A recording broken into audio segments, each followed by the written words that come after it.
Okay, we're live. Hooray. Oh, well, thank you, Deanna, for being here. Thank you, everyone, for listening.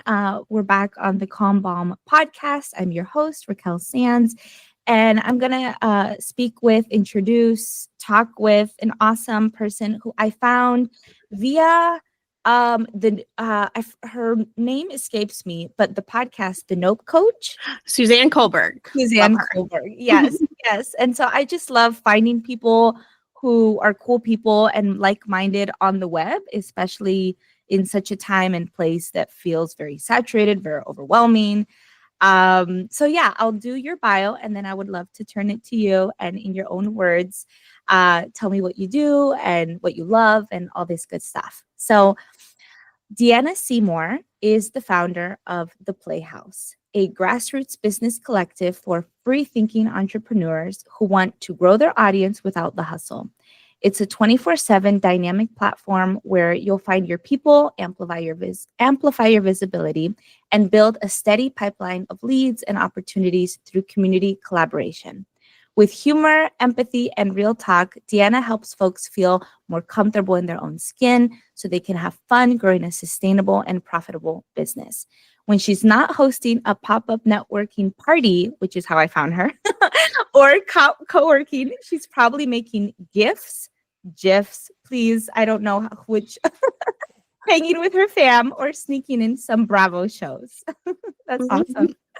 I know, it's like my self-care, Bravo TV. I know.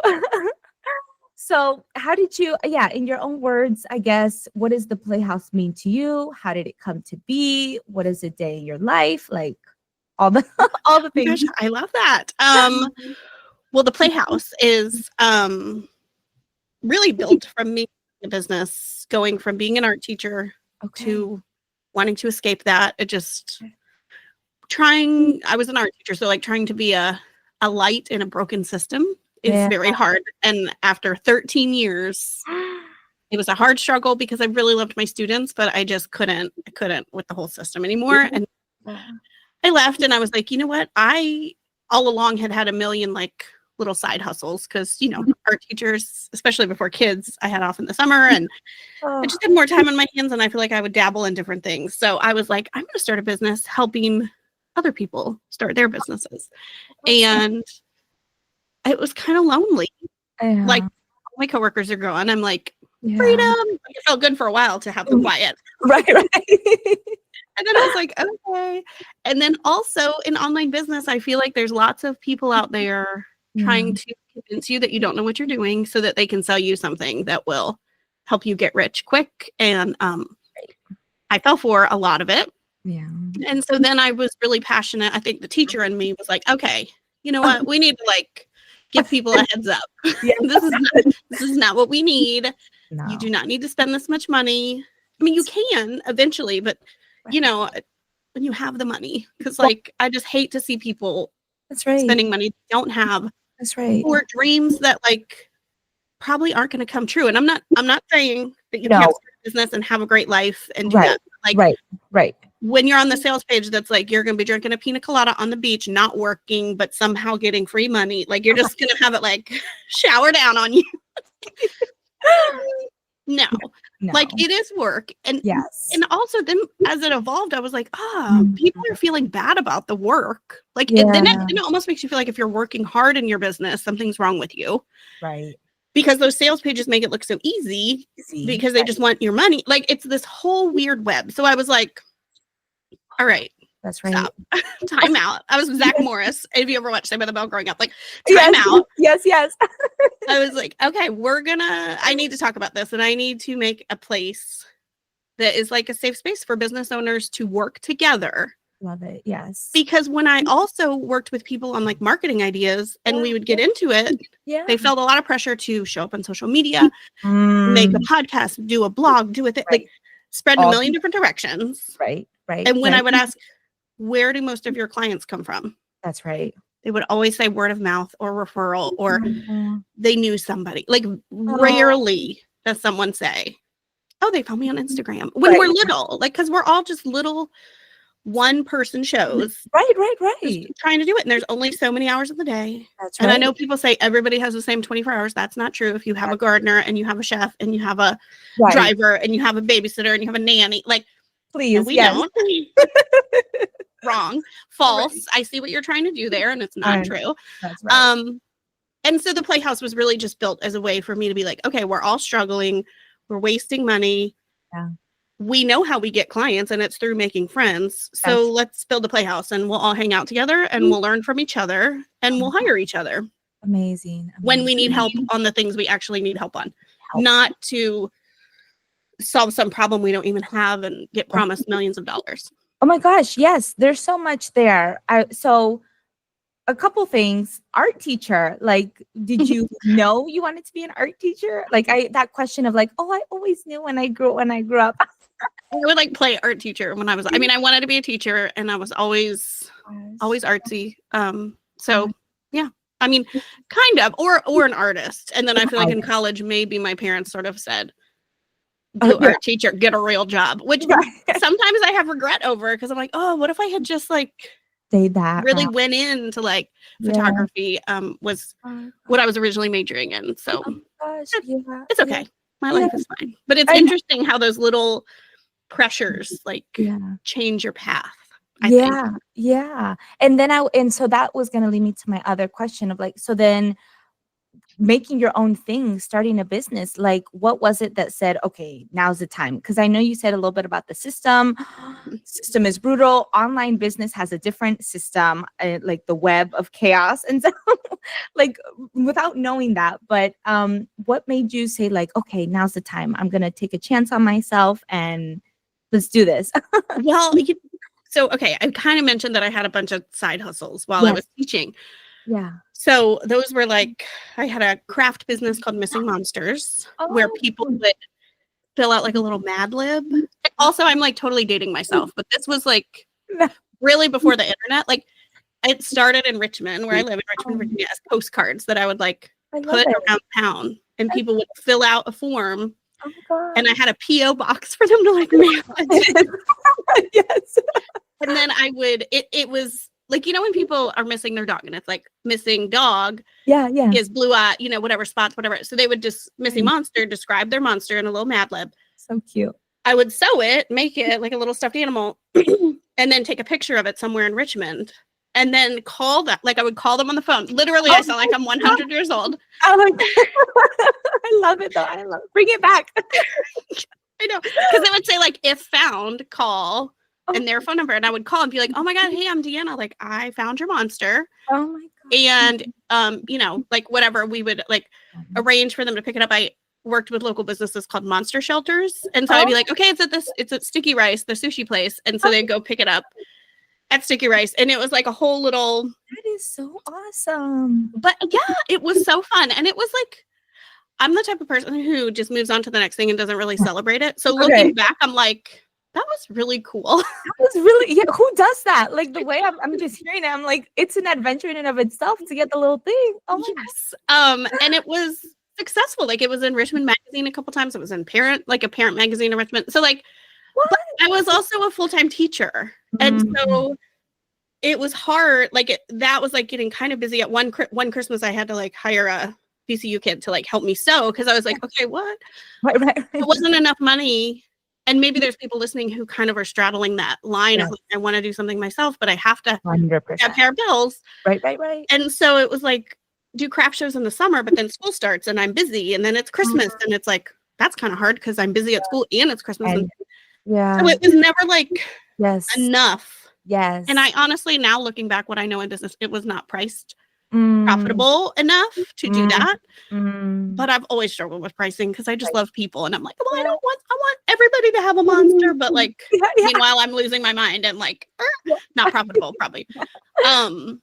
And then I also did like punk rock aerobics. What?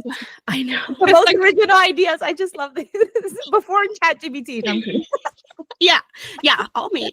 So I was really into jazzercise for a while, and I was gonna audition to be a jazzercise teacher, and there was like this whole backstory. that I won't go into because it was Okay. like not an hour-long podcast, but Okay. it went downhill. I had a little falling out with Jazzercise Corporate because I'm so no. punk. Just kidding. Right. I was gonna say.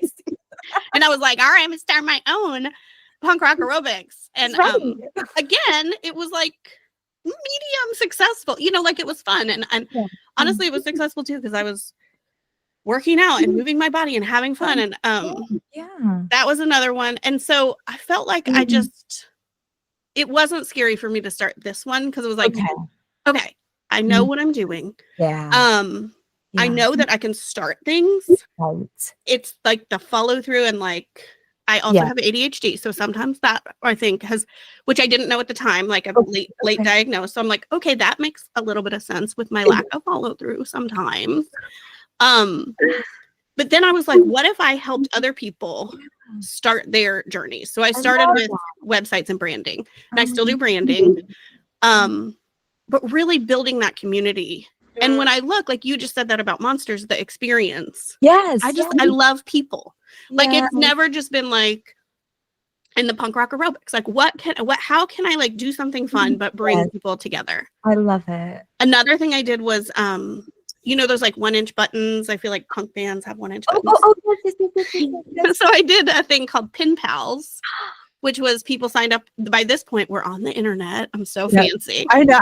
2009, I think. Like whatever. Through the whole. I'm like, ooh, I'm fancy. People signed up online and they designed 5 buttons, and I would make them at my house with a little button maker, and then I mixed them all up. One of them went to a art show auction to raise money for a local nonprofit here in Richmond. And the other 4 got put into a bucket, mixed up, and then sent back to the participants. So you got a mix, like you got a little grab bag back. Oh, and that was really fun. I did it 1 year. And I'm the type of person who is also like, oh my God, not that many people did it. Like, I honestly don't know how many people did it. But like, if I had kept with it was the first one. Like, I know. I'm just like, and I mean, I'm saying like, it was still probably like 50 people who did it. So it wasn't like 2 people did it. And I was like, which even if it was 2 people, like you have to build that momentum. That's right. And I never give myself the chance, but I also give myself grace because I was still working full time. So it was always like a weird thing where I would like get started, but like not fully do it. And so I think quitting was like, okay, this is enough of this stopping and starting. Teaching is getting in the way. I think I can do it. And helping other people start their businesses felt sustainable because I could kind of like do one and do another one. But I'm still doing the same job of branding and helping. But I get to like live vicariously through my clients, kind of. That's awesome. Oh my gosh. That's so awesome. And it's like that self-recognition of like, okay, I know I've got these superpowers or like these strengths. And so leaning into them, but then I also I don't know if sympathize, empathize, relate, like that momentum thing, because I think also in the system, it's like, okay, you get the job, you get paid every so often, you just follow these check boxes and everything is fine. But like when we're starting things on our own, there's none of that immediate like feedback loop. So it's like, what do I do? And like, how do I know this is successful? And how do I know I'm still going to want to do it or like in this way? And I don't know, anything like that helped you while you were, I really like the Monsters one. So I want to keep going, but all of them were amazing. Anything that helped you like while you were in creation mode, kind of that self-belief or like that, okay, let's keep trying, or I don't know. I mean, I think it was the people. It was like my customers. Like I think there was something magical about calling, especially if it was like a kid, which it wasn't always a kid. There was people buying them like for ex-girlfriends, like or for current girl. Yeah, I know. Someone made me, well, they didn't make me make it, but they wanted one that was a dark black icicle, like my heart or something. Like someone had broken up. I'm like, okay, $20. Wow. Here's your weird. But I sort of was like, I wonder if that's gonna like make them fall in love again. Who knows? Like a Parent Trap situation. Right. But also I remember making a monster for a little girl named Chloe, who was scared of the dark And so she had like a sleepy bat monster. And I just remember like calling, like, so I call and I'm like, hey, this is Deanna from Missing Monsters. Like, we found Chloe's monster. And they're like, okay, hold on a second. She's like, hello? Like, just the people. You know what I mean? Like, I think that was the thing where I was like, oh, gosh. Well, and we've already covered this, but that doesn't really make a business sustainable profit-wise. Right. But I do think when I would get stressed out or whatever, it was like the people and the stories that were happening, like the experiences that were happening, that I was like, oh my gosh, this is awesome. This is so fun. Oh my gosh. And being fun. I personally cannot keep going if it's not fun. Like I said, I liked jazzercise. I know. Because it's fun. Like I cannot, no matter how many articles I read, no matter how many times people are like, you know, you got to move your body. Like if it's not going to be fun, I cannot drag myself to the gym. I could do it for a little bit. That's like, right. I can power through for a little bit, but I always, and I think that's most people. Like, no, exactly. We have to have some sort of enjoyment for it to make sense. That's right. Yeah. Because this whole thing of go to the gym, do this many hours, or you have to, I remember I was overwhelmed at some point of like, you got to do this many things for this part of your body, or like, check these things. I'm like, oh my God, I just like, why are you putting more on me? Leave me alone. Yeah. Person.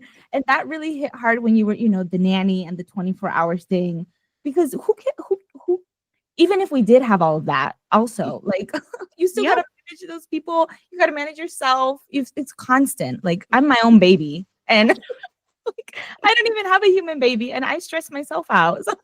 Yes. It's life is like enough, right? Or like when people say you have to like track your macros and stuff, I'm like, okay, I'm going to get healthy. And then I'm like, I can't. Like, why can't I just like kind of eat healthy? Can I just like kind of move my body and like kind of eat healthy? Would that be okay? Oh my gosh. Exactly.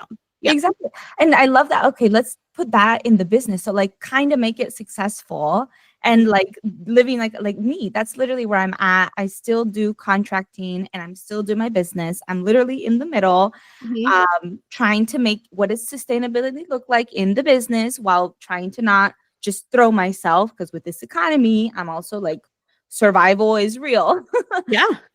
So what also, I know you said, okay, you believed and like you jumped in, but were there things that helped you, like savings or people, or I don't know, anything that you set up for yourself in order to make the jump? Or well, I will say that my husband works at a local university in the dining hall, so he is not some rich backer of my life and my business and my dreams.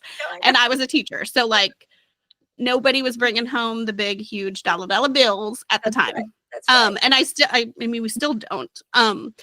So I feel like COVID and teaching virtually gave me the time and space to figure that out.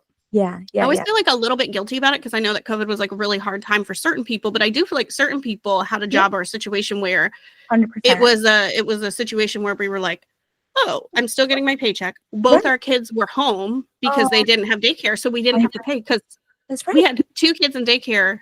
And with my teacher salary, it was like left over $500 a month after teaching the whole month. So like we immediately took them out, because I was like, I don't even know what's happening. We weren't that happy with our daycare, which was another thing. Yes. If we loved our daycare, we might have been like, okay, we're gonna because I know friends who like kept paying half for daycare for a while because we didn't know what was happening. And so we were like, we're hoping we get a different daycare. So perfect. Took them right out. And then also because I was the art teacher, like I feel really bad for some of my colleagues at the time, because you know, the real, like the classroom teachers, we'll call it. Because at the end of my career, most of my career was spent in high school. The end during COVID was elementary school. So they just like, were like, who cares about art? We're dealing with COVID. We're dealing with tests. We're dealing with, you know, which I was like, okay, cool. Because I'm trying to start a business. Yes, it was perfect. Thank you. Awesome. Yeah. Who cares about art? I got to do a business. But so I had to meet less with the kids because they were really trying to figure out like what it was going to look like. So I taught for 1 extra year. And like you were saying, like I really didn't want to, and I was like, what is this going to look like virtually? Like, oh my gosh, this is crazy. Actually, I'm going to tell a funny story. Is that okay? It's like, I don't think I've ever told this on a podcast. So like, oh my gosh, I know, special, y'all. or admitted it on a podcast. So at this point in my life, I've been in diet culture my whole life and like trying to change my body. Okay. My daughter is about to turn 9. When I was pregnant with her, I was like, no more. I'm not bringing another girl into this world to like put this stuff on her. Right. So I've been like anti-diet, dealing with that body positivity, however you want to call it, fat liberation, reading all the books, doing the work. Right. And so with COVID, you know, they kept saying like obesity was like a huge thing. Like, what is that called? Like basically if you're fat, you're going to die. Like if you're fat, you better watch out because, you know, whatever. So with school, like so March happened and then we like finished school, did the summer. And then when they were going back to school, they were like, you don't have to come back if you don't feel comfortable. Then they were like, you do unless there's someone in your family who's at risk, which my husband has an autoimmune disease. And so I was like, oh, well, my husband, because at that point too, we were still like nervous. We didn't know. And I'm like, then they were like, actually, no, it has to be you that has a thing. And I'm like, okay, they just kept moving the goalpost. So I was like looking online being like, oh, how can I keep working remotely? I don't want to send my kids back to daycare. I want to do this business. That's right. And I was like, oh my God, I'm fat. For once in my life, this is about to pay off because I emailed HR and I was like, obesity is high. I'm high risk, so I cannot come to work in person.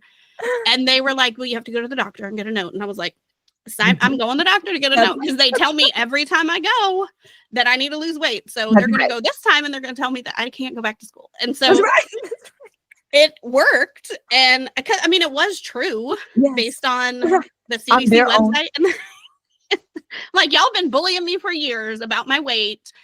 It's going to pay off for me. And so my doctor's office faxed a note to HR. And like, before I got home, when I got home, I checked my email and they were like, basically you're not allowed to come to school in person. You will only teach virtually.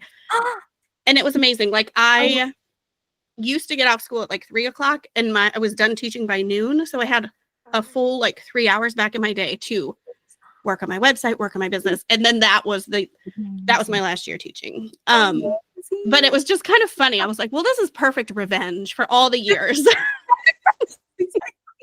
You guys are actually going to pay me for this thing. And you know what? It's funny too, because like being in the online business, I mean, I set up a blog for my art kids. I recorded my own videos. Like it's all the stuff I do now in my business, but everyone at school thought I was like so fancy. They were like, oh, you have a little website? Like the kids can watch. I was like, the kids can watch the videos at home if they want to do it with their siblings. Like I set up like a PVC pipe to like record my hand drawing, step-by-step drawings for them.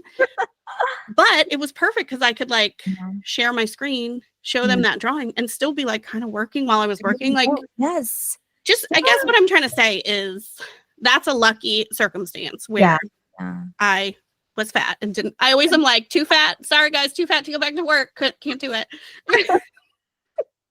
But if there is a way, you can kind of figure out how to like, not be a slacker even, because honestly, like, at that point too, I didn't know. I'm like, and also they were going to make me come back to school and teach virtually from my classroom. And I was like, why can't I just teach virtually from my house?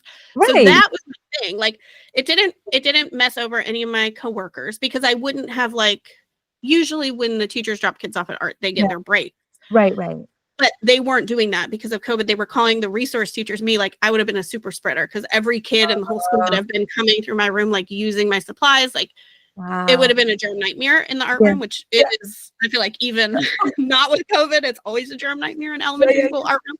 But so I mean, I wasn't really doing anything that was messing anybody else up. I was going above and beyond making the website. And, like I was being more efficient and being able to like do my work. I love this. But shaving off some of that like stuff, like, and also like, I don't know, like if you're not really into your job, like how can you do your job, but leave space to build your business? And I feel like that year really gave me that opportunity and helped us save money because we weren't paying for daycare. So we were just like strict budget, save.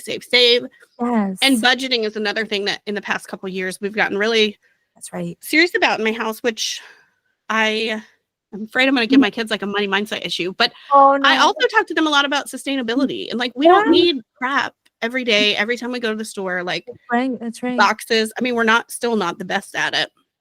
but I'm like, approaching it from that yes, right. angle. Yeah. So yeah, I think Love saving. it. Yes. And now, and I did fall for some of that online business stuff in the beginning, but I learned quick, Yes. thankfully, because I've talked to other people who spent way more than I have. I mean, I think Oof. my regretted purchases are still probably around 6,000, which is a lot for a teacher. It's a lot. But I've heard people say they've joined $20,000 masterminds. Like, Oh my gosh. yes. Yes. Oh my gosh. I know. So making sure you're like Yeah. strict about like, will this Yes. grow my business? Right. And how can I like save? Because like you said, the economy, like it's real. It's and real. I think if you quit too early and you're like desperate for like, that's a bad look. Like people can smell that desperation. Like it's not good for networking. It's not good for presenting your prices. It's just like a whole vibe. Yes. Like if you're like scared of a dog and they can like sense it. Like if you like need the client. Yeah. They're like, no. Tell us. Yeah. Yeah. So it is important, I think, to, I know some people are like, just go for it, chase your dreams. And it's like, well, you have to do it in a way that is, again, sustainable. I feel like we keep coming back to that word, but no, but it's true. Yeah. Oh my gosh. Well, I also admit, I don't think I've admitted on the podcast either. I mean, people know I also do contracting and stuff, but this right now in March 2025, the most I think I've ever pushed myself 2 contracts at the same time. They're both full-time. They're both remote. Oh my gosh. And so I'll take a screenshot. I have one camera to my left, you in my center, and another tablet. Oh my gosh. and this was not planned. I don't think any of these things are planned. I didn't have a contract lined up. It's ending early April. And I was like, okay, so we'll see what happens. I'll just do another contract. We'll see. Another one came through in January. And I'm like, this is actually awesome because I can pay off my car now.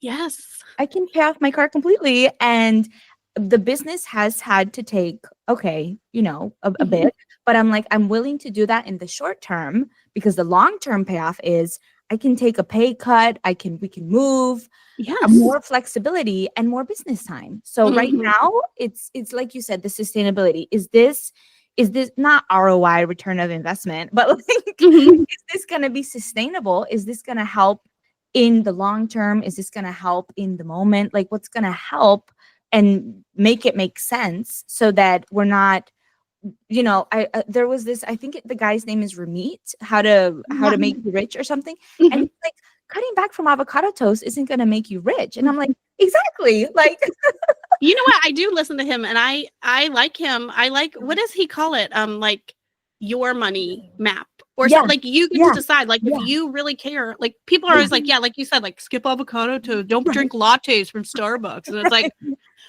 and maybe I cut those kinds of things out. Cause I was like, I don't really like them. And also things kept getting more expensive that Starbucks just like, one day I was like iced coffee and they were like $4.25. I was like, for just there's not even a shot of a flavor in that. Like I was like, never again. Limit. It like I don't love it that much. So, but he is like a real proponent of if you love that, do that. And like if you want to travel or something, like you don't have to buy a house if renting makes more sense for you or what. Like it's not the traditional. 100%. Do what everybody says. That's right. Advice. Yeah, I've dabbled in him. And then there's like a feminist. Yes. Who's that lady? I can't think of her name. She's know. Cool. And she hates Dave Ramsey. But I have listened to Dave Ramsey a little bit and I take him with a grain of salt, but I think he has helped me also like pay off debt. And so like right now we don't have debt and I am happy to say I don't spend money I don't have. Yeah. I mean, hopefully we're saving up for the next car my husband needs. Hopefully we might have a little debt with, but we're not going to buy like a brand new car. Yes. And that's, I think the key is like, what can we manage? And like, I'm definitely not trying to manage all these different things. Like I'm ready for April when I can like, okay, skedaddle, like leave. But it's like, I've intentional pressure or like intentional management. So that, okay, we're getting out of the situation. And I love your example about using the system to your advantage also, because it's like, they're already saying these things, so let me just kind of throw it back at you and take advantage. Well, and you know what? Also, I think hustling for a season is totally fine. I'm kind of, I throw around the word anti-hustle sometimes. Yeah. But I do think that in life it's just going to be busy. Like right now you're like, oh shoot, I'm a little busy. Like you said, you're going to be happy if you were like, I'm going to do this forever and get rich and like never stop and I can sleep when I'm dead. Then I'll be like, okay, Raquel, we got to talk. But you're like, okay, well, I'm hustling for a quick season. It's helping me with this plan. It's helping me pay off my car. And so I think that's okay, you know. And I also think when you start a business, if like with pricing, some people go like super high because they say charge what you're worth and like, but then they're not getting any clients. So I'm like, burp, burp, burp. What if you bring that back down and like get a couple clients, get that confidence, move it up, moving it up. Because I've had people like quit their business because they can't get clients. And I'm like, well, you're charging more than me. So like, it's hard. It's hard for me. I don't close every like discovery call I go on. And I, at this point, have different offers, but you know, like if you're worried about burnout, like you're saying, like maybe price it lower and start to feel that burnout and then be like, okay, I need to raise my price. People start super high. And then they're like, I'm going to go back to a day job. And I'm like, oh, it just kind of makes me sad. Cause I'm like, well, what's the minimum you could charge to cover your stuff and not go back? And I think we've talked about budgeting, but I think really being honest with yourself. This was another thing that was a game changer for me and helped me not fall for big dream sales pages. It was making a spreadsheet that had 3 tabs at the bottom. The first one is, what do the Seymours need to pay our bill? Like, what do we need to live? What does my business have to make? Because I factored in my husband's paychecks and it's like, okay, here's what we need. Then the middle one is like, hey, this would be pretty cool. You know, like, look at us. We're a little bit fancy. And then the third one is like, oh my gosh, I call it dream budget. But guess what? For us, for me personally, because I mean, I already talked to you too about like sustainability and like we don't like fancy cars and don't need a bunch. It's not huge. So I don't have to fall for sales pages that say I can make $1 million. Because honestly, whenever I say this, I'm like, universe, I'll take $1 million. I know. It's not like I'm not working towards making $1 million. It's not in my interest. I would take it maybe, but I wouldn't want to make $1 million by exploiting other people or doing anything like shady. So if I'm being honest with myself, I'm probably not going to ever net $1 million in my business because I don't want to hire people that I'm not paying a fair wage to. I don't like, there's all these other rules I have that would probably prevent me. It would have to be a really weird, awesome idea that just clicked for me to get $1 million where, I don't know. So, but when you see, like, so for me, if my business gross was 250, I always get confused. Every time I say that, I question myself. That's the top one. Like if my top line was 250, we would be like feeling like $1 million. I mean, we'd be going on. I mean, I can't go on 100 vacations. My kids are in school. Like my husband works. Like we could go on cool vacations.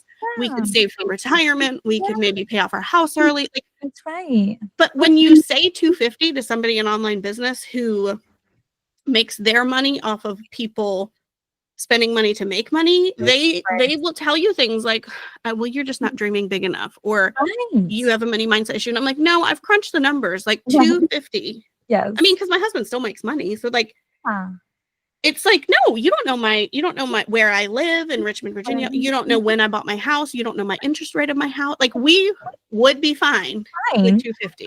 Stop telling me what I need. You don't know that I drive a 2015 minivan that I actually really like and I think it's really cool. Get out of here. Yes, let's bring the postcards back. Yes. So I think just trying to shut down all that noise and be honest with yourself about money. For me, like I was always scared of the money. I was like, ooh, I'm not good with money. I'm artsy. I'm not good with money. I feel like we're behind. I feel like we haven't saved enough for retirement. Like we're in our mid 40s. How are we going to catch up? So I just didn't look at it. But once I actually just looked at it and put it on a spreadsheet, I was like, actually, we're doing pretty good. And we're not that far off from like where we need to be. So I think that could help people. That's awesome. And okay, I want to get into two things because my audience is typically like they're in the corporate world and they want to stay. They realize it works for them, but it's some of the unethical, some of the stuff. So it's like, okay. And then the other people are like, okay, we're kind of where we are. Let's or where how to make it work, how to make it last. So I guess the question is like in terms of for those again business people, I'm just because we're in business. Yeah. How what are some signs that they can use, or like a North Compass that will help them be like, okay, keep going, or just keep trying for a year? Like, how long do they need to actually give it a go before maybe realizing, okay, maybe that idea isn't right, or maybe you do need to go back to corporate and make it like, what are some, I guess, signs along the road, do you think that might be helpful?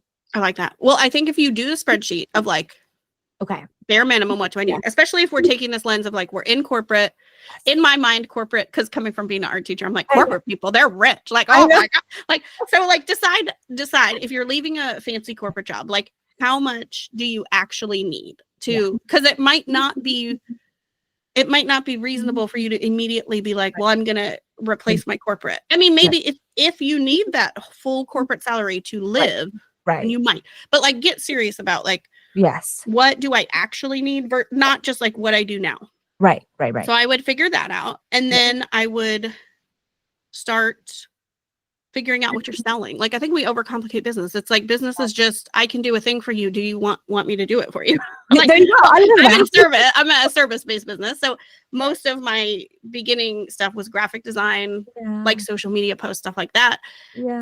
And so I just needed to tell people, hey, I can do this for you. Do you want to give me money and I will give you graphics? That's right. That's all it is. And you got to get, I mean, I would say after, like, you got to get people giving you money. And I do think starting lower is going to get you the money, get you some testimonials, get you examples for your website, get you whatever you need. Or if it's, consulting, or, it's still going to it's going to get your processes straight. It's going to get your like contracts straight. Like you're going to, and you shouldn't, I don't think you're not going to have the confidence when you do the first ones. No. I always think about like hair, I was going to say hairdressers. Oh God. Who's not 100. I'm 100, like hair. So like stylists, let me be in 2025 for a second. Let me act my age. Like stylists, when they're apprenticing, you could get a haircut for $35, $45, whatever, 25. And then as they get better, it goes up. Like the girl, like one of my friends, I used to get haircuts from her for $45. She is off on her own now, charging $250 for a first-time haircut with somebody. Hello. It's been like a decade, but like now I'm like, okay, girl, I guess when I get to my dream budget, I'll come back to you. But I think testing it. I think too many people. I think if you start low and tell yourself, I'm going to do 3 at this price, and then I'm going to go up to, like, have a plan, so you're not just like, ooh, I don't value myself, I'm low. And tell your people, hey, I'm doing 3 at this price, then that's going to go up. Like, I would love this. I would love your feedback. I would love testimonial. Yes. And then keep going. And I think if you are at a lower price, and you are reaching out to people, not posting on social media, like literally reaching out, telling people that and saying if you don't need this right now, is there anyone that that might need it? Yes. And you could like introduce me. So like, I think we hide behind social media. It's like really easy to be like, well, I posted it, so I told everyone. Like, barely anybody saw it. They were like making dinner and scrolling, and also learning about fitness and macros and everything else. Like, it was in this crowded room. So you need to email a person. And say, hey, I'm doing this thing. Would you benefit? Like, you, to be honest, I mean, I've been in business. This is my 4th year, 5th year. I like lost track, because remember COVID is like, I know. I'm like, I don't know what. Well, I think it's 1982 when I'm saying hairdresser. So who knows what year it is. The point is, I mean, I'm about to reach out to some of my past clients and some people in the Playhouse with a Google Doc of a new idea I have. I love to say, I just think this would be fun. I thought of you, but I'm also being intentional about who I actually think would want it and would benefit from it. So it's not just me like trying to sell to anybody. That's that desperation we were talking about. That's why you're doing it now while you still have your corporate job, so you can start putting out feelers and not feel so connected to the outcome. That's right. I also think doing work for free is sort of, if you're really starting from scratch and you want to do a few for free, that's fine. But sometimes that can trick people, I think, into thinking people want what you have. But unless I'm always like, unless they are willing to actually give you money, because so many people will say, oh, that's a great idea, right to your face. Right. And have no intention of ever buying it. That's right. Or even doing it for free. Like some people will say, oh my God, that's so cool. And then even if you said, oh, can we do it for free? They'd be like, oh, I'm kind of busy right now. Like maybe later. Because they're really just trying to be nice. Like our friends are there. Like they're doing, they're not, I don't think they're being malicious. They're just saying they're just cool. Yeah. And they don't know. I mean, they don't know if it's going to sell or not sell. So they're just saying like, oh my gosh, that sounds awesome. And then you're thinking, I should raise the price already. Like, no. like, do some free ones if you need to, but really don't start counting it as successful until people are giving you money. Even if they're not giving you as much money as eventually you would like to make. Yeah. But I do really think that confidence muscle builds up. Well, even if, like you're charging way less than you should, you got those 3, you know what you're doing. Yes. And then you raise it, you go to the next meeting and you're like, well, with my past clients, I've done this, this, and this. And you sound, and it's not a lie. Like it's true. Exactly. And I do think, I didn't experience this, but I do think I've seen clients of mine come from corporate. Okay. And they're friggin' good at their job in corporate and they're respected and they're looked up to. And it's really scary and hard to pump yourself up and like be your own personal brand and say like, hey, like, they're like, what am I doing? Why is it so hard for me to do this? Because I know I'm good at what I do. That's right. But the skill of like presenting yourself and sending proposals and selling was not part of what they had to do in their job. They only did the marketing or they only did the whatever. So give yourself grace if you are feeling like, oh my God, I suck at this. How come I suck at this? I know I'm good. It's just scary because you haven't done it. So just keep doing it. Keep getting those yeses. And I think that will be your compass. And if people are saying no, this is extra scary. But if you reach out to someone and they say no, and you really thought they would be a yes, and you feel like you're cheap and like it would have been a quote unquote no brainer. Although in this economy, like nobody's spending money not thinking about it. Right. Maybe just ask them like, hey, is there anything like I could tweak? Like your feedback would be great for me because I'm really trying to transition. And like, if you could just let me know, like, I hope it's not awkward and no pressure. Or if you think it would be better, like make a little survey for them to answer. But also if you're reaching out to people you know first in your network, I think the conversation could flow easier to be like, and they might write back and say, I just can't do it right now. I'd like actually maybe in the fall I could do it. Right. And still don't count that until you get that money. Yes, exactly. That's still not quite the North Star. Right. But at least you're like, okay. Because sometimes people are just too scared. Like they don't want to give even constructive criticism feels scary. They don't want to like ruin a friendship or like whatever. But if you can, and it's really scary, I'm not the best at asking for feedback. But that would help you. That would help you. I love that. And this leads me, so the people who want to stay in corporate, what would you say? I know we're not, or at least I'm like, I dip my toes when I need to, but like, but any advice for them so that they're not getting bogged down by the system or they're making it work for them? I don't know, anything like that. Good question. I don't know much about corporate, to be honest. Like I said, I was an art teacher and I'm like, oh my gosh, fancy corporate people. I know. I mean, I like people who work for someone else, I guess, in general. Yeah, I think this is going to be a situation where I'm saying, do what I say, not what I do. Okay. I'm learning and I'm working really hard on boundaries. We talked about Suzanne Kohlberg at the beginning of this episode. So if you really suck at boundaries, like shout out to Suzanne. She's helping me with my boundaries. But I think being really clear about boundaries, I suck at it. Like I said, I don't. Suzanne, if she was listening, she'd be like, "You do not suck at it. You're practicing." Like I said, I'm practicing. I'm getting better. Let me say, I'm getting better at boundaries. Yeah. But if even for me, it's hard for me not to respond to an email after hours. So if you're starting to get burnt out at work, but you're off work at 5, don't do it. Just like don't do it. Resist the urge to do it. And the sooner you cannot do that, like if you start. If you've already had bad habits, I think it's a little harder to roll them back, which is where I am in my life. Like, but just figuring out like, what is my actual job? And like, when can I step it up? That's right. And also it's not selfish to be like, if I step it up, that's right. What's in it for me? Like, what, as a teacher, coming from a teacher background, I can tell you that I burnt myself out in 13 years because I went all in, doing fundraisers, like Oh, wow. doing different stuff, and Yeah. nobody was caring. You know what I mean? And then you're like, all right, now I'm really mad. Right. But I do think people without good boundaries do get very resentful and like martyrs, and that's exactly what I was doing. Yeah. And I think now I can see it where like part of it was probably my fault for like doing giving. Yeah.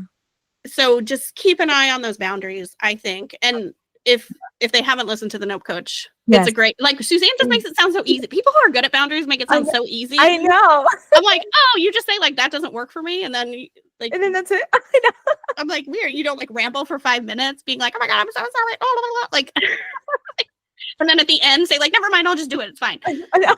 That's me. So boundaries, I think, would be my thing for them.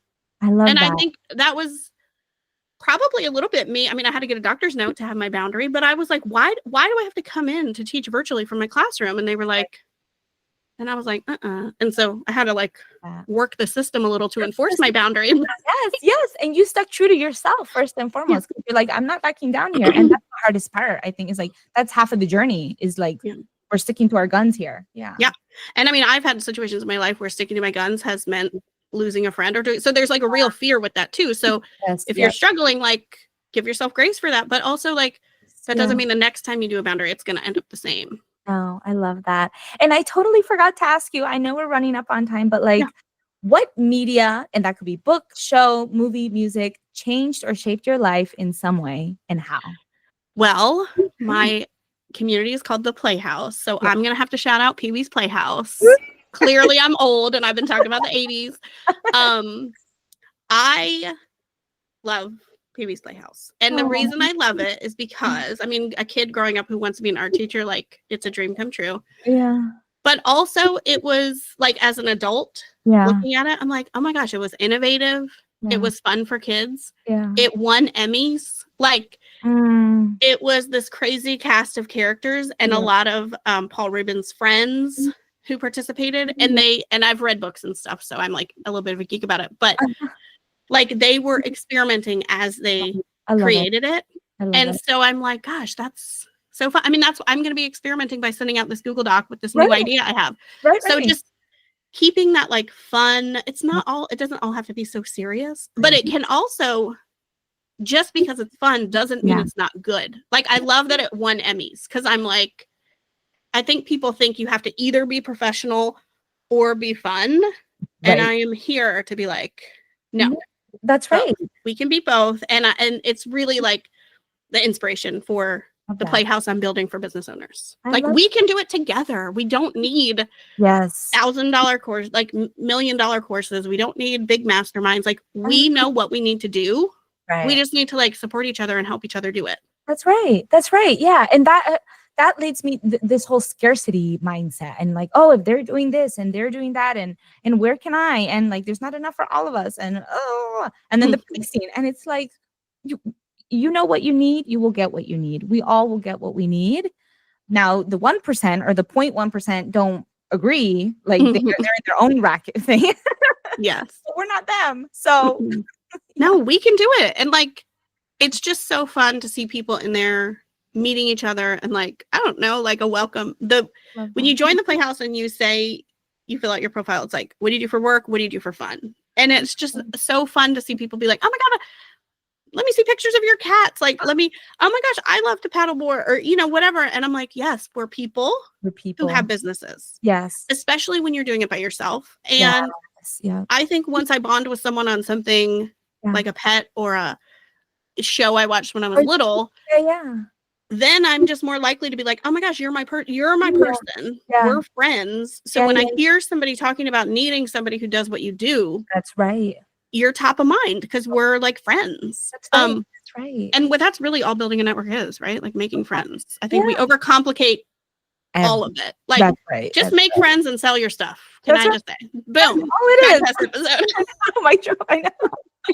Well, with that, the last question was, do you have any advice or experiences that you think would help others as they navigate either the corporate or like working for someone else, working for themselves, anything else? I know we touched on a lot, but like if there's any like last words, I know those Yeah. were awesome last words, but if you had extra, Well, extra I'm gonna riff on that for a second because I feel like, oh my God, where'd that come from? But I know. just making friends, because I think whether you're in corporate Yeah. or you're building your own business, like Yeah. people say networking and it sounds so awful and boring and stressful and like I have to have a pitch and networking sounds like a skill you need and you're gonna screw it up. Right. Right.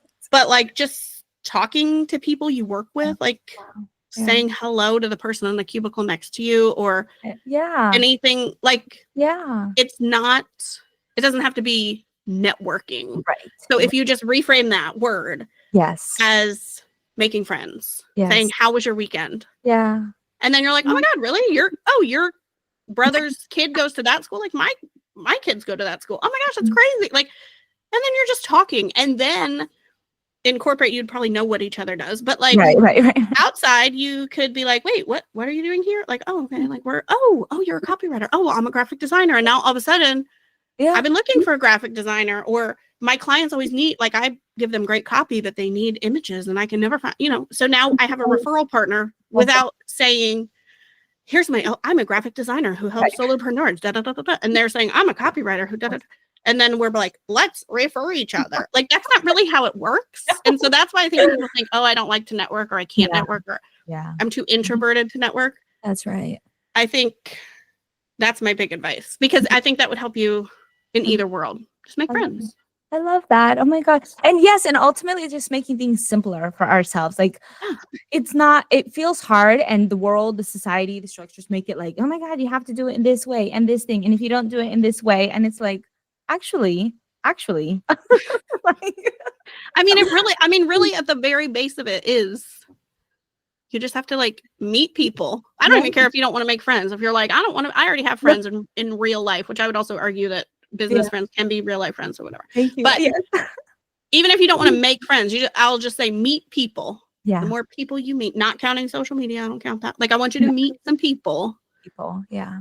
And then make sure they know what you're selling. That's right. You don't even, if it scares you to be like, make friends and sell things, like, let's just meet people and let them know we have stuff for people to buy. That's it. Yeah. I have this thing, and I do this thing, and that's it.